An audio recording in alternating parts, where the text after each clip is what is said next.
I was thinking the same thing. So after all the work we did, we came back to the studio, and it fell into place. Mm-hmm. So, but there's times. I mean, and maybe you'll write a song. You can knock it out in a couple of days, 3 days, but it's not going to be a finished product. And, a lot of the process is figuring out not just harmony, but what harmony and where you want it in the arrangement. And a lot of times we'll say, like the song, but it needs a middle eight. Now, we do middle eights. A lot of people don't do middle eights these days. I don't know if they're popular or not. We don't do them on every song, but I liked it. And another thing that always liked is a bit of a preamble to a song. That I don't know if it's a good habit or a bad habit, but that's something we do. Part of our signature. And in particular, I mean, I don't know if you had any experience, story at all, being in a studio when you were younger. But I mean, what was it like that first time you went into a studio and started recording music? I was actually like in college. A friend of mine was making a student film, and it was about a fictitious band, and I was one of the band members. It was a girls group, and we came up with a song called Glitter Not Gold, and had to go to a recording studio and record it. So, and it was exciting, at that point. And, and I wasn't doing a whole lot of music there, though I was going to a lot of shows and meeting a lot of people. But I still had my guitar, so, I was playing stuff. But that was the first time I was in a recording studio. Yeah, Mario, what was it like the first time that you went into a recording studio? The first time I went into a recording studio, I was in high school. And a friend's mom brought me in there. She was a jazz musician. I thought, this is cool. So I want to have this for myself one day. And then did some demos. But then slowly I got myself a 4-track tape machine. And then little by little, 24 and then 48 track. And of course, then you get into the MIDI thing. And now, I've got everything right here. And so she just, we meet over here and we record. It's a doggone thing that nowadays with the technology, there's no way in heck we'd be able to do this back in the 60s.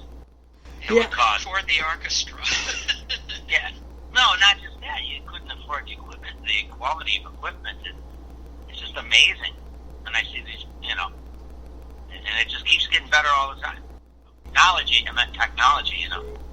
Yeah, I mean, it's great to be able to see that as well. I mean, it's great. Now, we're going to wrap up here a little bit. I want to, first of all, talk a little bit about your social media following. Tell me a little bit about that and how that's been, that's actually been driving you guys a lot in the past couple of years. I mean, how has it been to have that kind of social media following and definitely getting that feedback from the fans?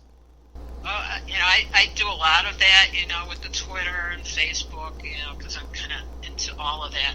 And, it was kind of a learning process because when you get on these social media sites, you really don't know what's going to happen, and you have to sort of observe and see what people are interested in because there's so much going on. Why should they look at your site, on Facebook or whatever? And we just started, putting stuff up there and kind of going on to our regular pages and talking to people and said, hey, we're in this band. And Twitter was, it was a learning process because I never could figure it out, and I finally figured it out. And there's a whole lot of bands and musicians on there, and at some point a lot of us all just get together and promote each other's, which is very cool. And it's happening on a lot of the sites, and that's kind of a chain reaction that goes on because they all have fans, and all of a sudden now they get into you, and you just keep building, and you keep getting more people. So, and it helps to get the songs out there too, because you want to cultivate an audience of some sort, and not everybody's going to be into your music, but when we got into the music, we were just happy if one person liked it. So still, I'm happy if just one person likes it. Actually, Mario's the one person, yeah. yeah. Well, we're happy that anybody listens to our music. I mean, the thing is today, and everybody's got a cell phone around the world. We get messages sent to us with, via translating on, instant translation online, and people will never meet, but we've touched some souls. As your music made me feel happy, or your music made me reminisce about my hometown, or about somebody I lost, or loved, or do love. And these are people you're sharing you're interacting with some other soul from on the other side of the planet. You don't even speak the same languages or have the same anything, and it's a beautiful thing. I think that's one of the most beautiful things about, we're talking about the inventions now and the multimedia and not just the recording inventions, but multimedia, telecommunications. That's a beautiful thing. It's a universal language. So. Yeah, speaking of which, you guys are social media. Go ahead and shout that out for us as well, for people to follow you. Oh yeah, we shout out everything. Go on, shout it out, sure. Yeah, well, yeah, I will put it all together. So, people can find us actually on www.thepondhawks.com, or you can find us on all of our social media. It's whatever it is, the Pondhawks. So it's pretty easy, yeah. Because people had like crazy numbers and stuff, and I said, no, let's make it simple because I won't even remember it. So yeah, basically, yeah, just look for Pondhawks. Even on Google, you can Google us; you'll find everything. And a pondhawk, by the way, if you're interested, a pondhawk is another name for a dragonfly, and it's actually a species of dragonfly.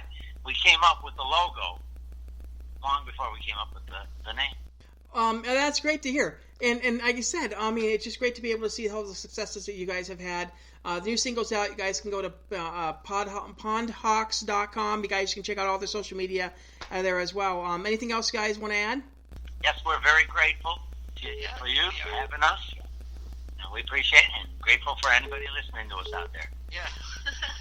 Well, no problem, guys. We'll talk to you guys. Hopefully, coming up. When hopefully when a couple more singles come out. Are you guys going to be touring anytime soon? Well, we're starting to fill up for the summer right now, so we're kind of getting our ducks in a row. Well, hopefully you can make it out here to Vegas. That would be groovy. Are you near Henderson? Yes. Are you in Vegas proper then? Yes. Okay. Well, we'll have to consider Henderson then. Relatives out there, Uncle and Aunt. Okay, we'll do. And I mean, if you do come down here, we'll catch up with you when you're down here. Okay, sounds great. Yeah. Pleasure to meet you. Yes, thank you so much. After the break, we'll have Rich Hall from Follow No One. Our next guest has done some really cool rock music, and with his band Follow No One. They have done some great work in terms of rock and roll and all that as well. And they were considered they got an award for Best Rock Act in 2019 by the national based JMA Awards. Really great to have Rich Hall with us right now. How you doing, Rich? Good, Mark, man. Thanks for having me on, brother. No problem. I mean, it's great to be able to see, like I said, we were talking before we got on about the idea that, that rock, we're really starting to see a little bit more of resurgence on the rock scene, especially in you were saying the Nashville area as well. I mean, what's kind of your opinion right now on how the rock scene is, and I mean, are we seeing a little bit of a comeback? Yeah, well, I think we are. I mean, if you look at the numbers, from 2018 and so far in 2019, rock music, as far as streaming goes, has seen a dramatic increase, and the music business is always in flux, and it's always changing. And rock was on the decline there for a little bit, but just like any other business cycle, I guess if you want to call it that, it's made a resurgence. And I think people are just looking for more music. A lot of the younger listeners, and one of the places that they really hadn't hit yet was rock music, and you're starting to see some new younger fans, which is great for us, great for me, and anybody that's rocking. Yeah, I mean, tell me a little bit about how you got how the band started. I was in Kansas City. This has been about 4 years ago, I guess now. I was in Kansas City, and I was recording a solo project, actually. And in the middle of the project, the engineer that I was working with got crossways with the studio, and he took off with the music. And it had been a while since I'd been in the studio, and this was kind of my little, I guess not comeback, but it was getting me back in the game more. And man, it just hit me like a ton of bricks with this happening. And during that time period, Pedro Murino Almeida is a Portuguese guitarist and a composer.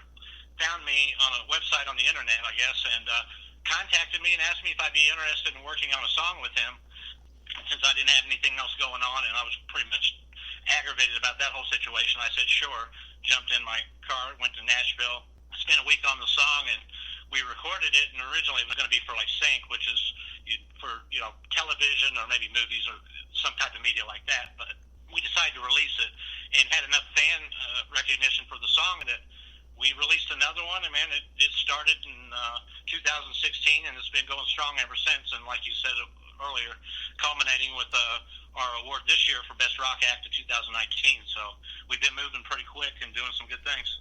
Yeah, I mean, it's interesting. I mean, first of all, the idea. I mean, Brazil has some crazy fans. They love rock music. You always see those pictures of how many Brazilian fans come out to see a rock concert down there. So not surprising we'd start seeing so much talent come from the area in terms of rock, in terms of guitar and all that as well. So no surprise there as well. I mean, just to have the ability to play with such a great guitarist like Pedro. I mean, that's got to be great. That's got to be great for you, and just the way that guitar is, I mean, the way that a lot of these people are starting to experiment with guitar a little bit more as well. I mean, what's it like just to work with him and really kind of use his talent?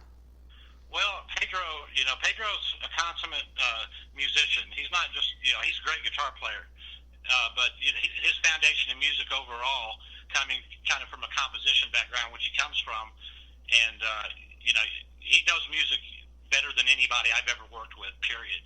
And the guitar part, I mean, it's just amazing. I asked Pedro how he learned, and he told me when he was a young man, he went to take his first lessons, and the guy said, "Who are your favorite guitar players?" And he rattled off, Randy Rhoads, John Petrucci, and Zach Wilde, and some others.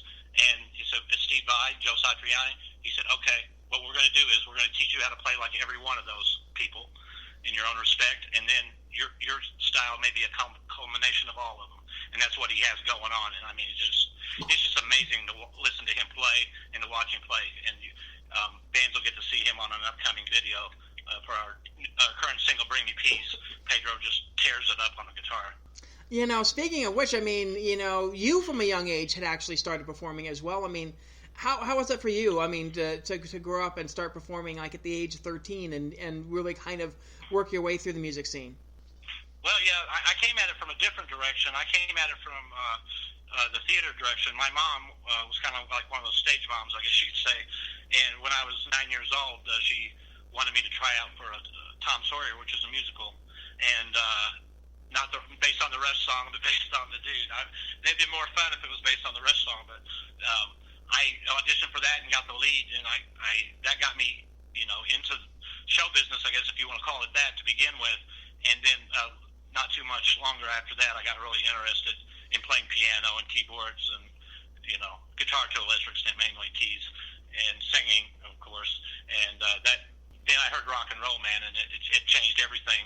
I kind of just pushed all the other things to the side and just, went for it, and played my first band about the same time I was 13, and then ended up recording my first album when I was 16 in Kansas City. And Kansas City is just kind of like that place, I think, that some musicians have, that it always, no matter where you are in the world, it feels like home.